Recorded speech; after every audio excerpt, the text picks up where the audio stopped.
Jamais personne ne vous a révélé pourquoi vos prières de délivrance échouent systématiquement contre les attaques. Vous perdez chaque bataille spirituelle parce que vous utilisez les mauvaises armes de prière depuis des années. Aujourd'hui, cette prière de 30 secondes transformera votre autorité spirituelle pour toujours et brisera chaque malédiction.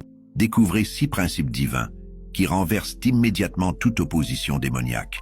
Mes chers amis, comme je viens de vous le dire, il existe une réalité spirituelle que la plupart des croyants ignorent complètement. Pendant des décennies de ministère, j'ai observé des milliers de chrétiens sincères qui prient avec ferveur, qui jeûnent avec dévotion, mais qui continuent à subir défaite après défaite dans leur vie spirituelle. Écoutez attentivement ce que je vais vous révéler maintenant. La Bible déclare dans Osée 4 verset 6, « Mon peuple est détruit parce qu'il lui manque la connaissance. » Cette connaissance dont parle l'Écriture n'est pas une simple information intellectuelle.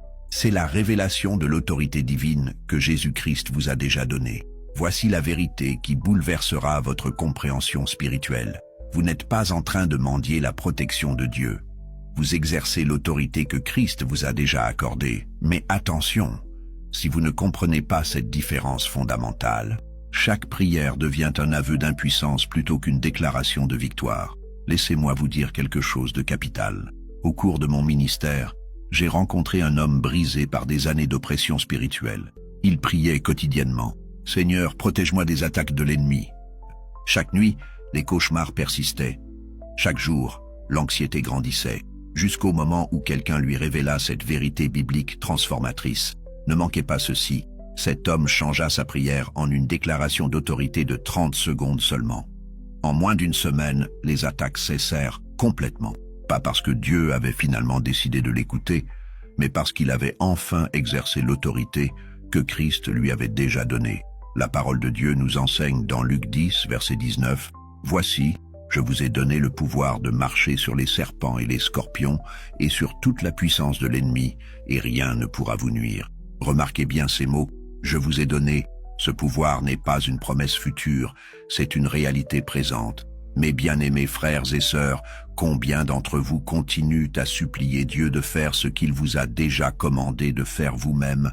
Combien d'entre vous demandent la victoire au lieu de la proclamer? Combien d'entre vous mendient l'autorité au lieu de l'exercer?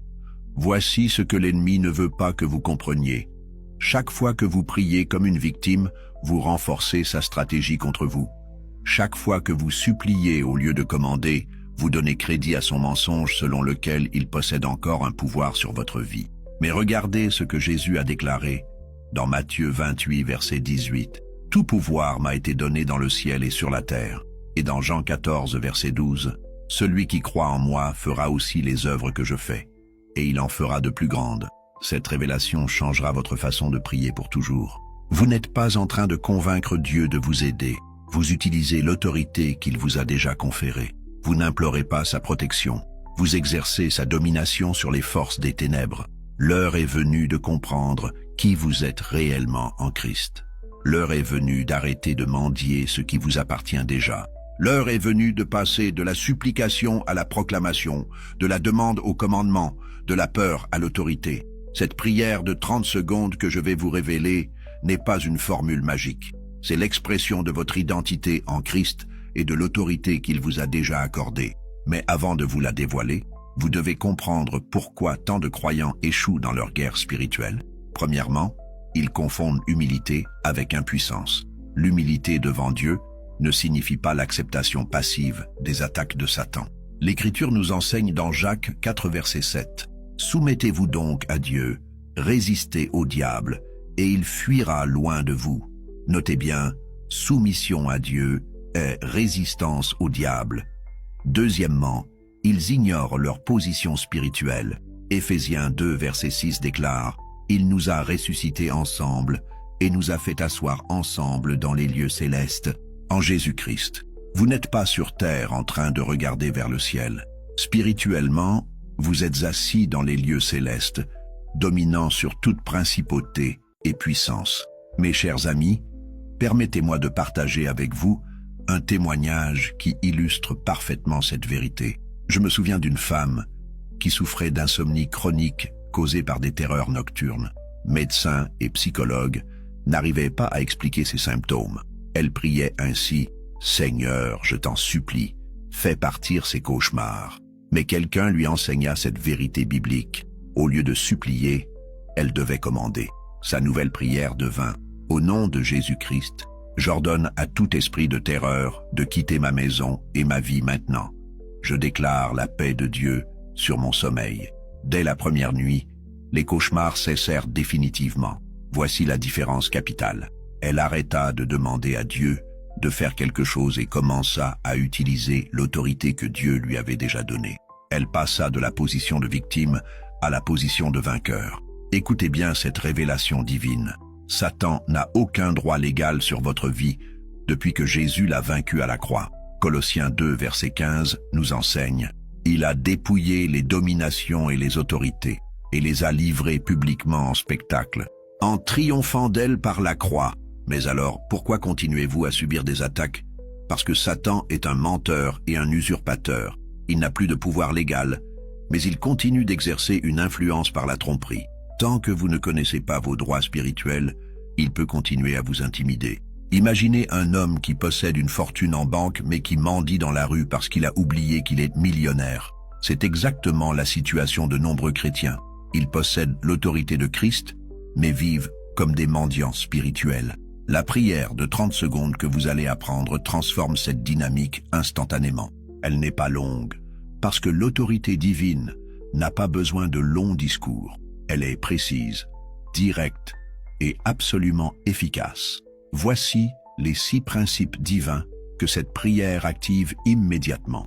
La reconnaissance de votre identité en Christ, l'exercice de votre autorité spirituelle, la proclamation de la victoire de la croix, le commandement aux forces démoniaques, la déclaration de protection divine et l'établissement de la paix de Dieu. Ces 6 principes divins ne sont pas des théories humaines, mais des vérités bibliques qui ont transformé des millions de vies à travers les siècles. Le premier principe divin, la reconnaissance de votre identité royale.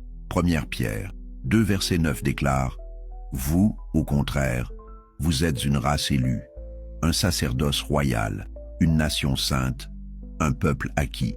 Tant que vous ne comprenez pas qui vous êtes en Christ, vous prierez toujours depuis une position d'infériorité. Voici la vérité que l'ennemi combat farouchement. Vous n'êtes pas un pécheur sauvé par grâce qui espère survivre aux attaques.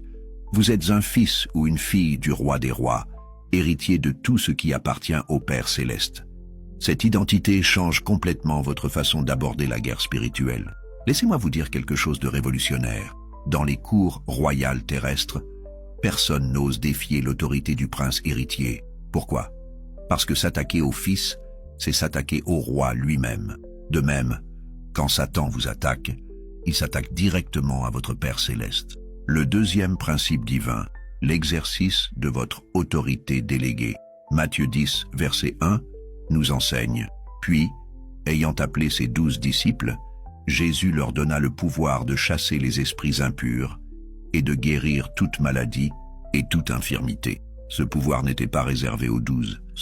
Marc 16, verset 17 étend cette promesse.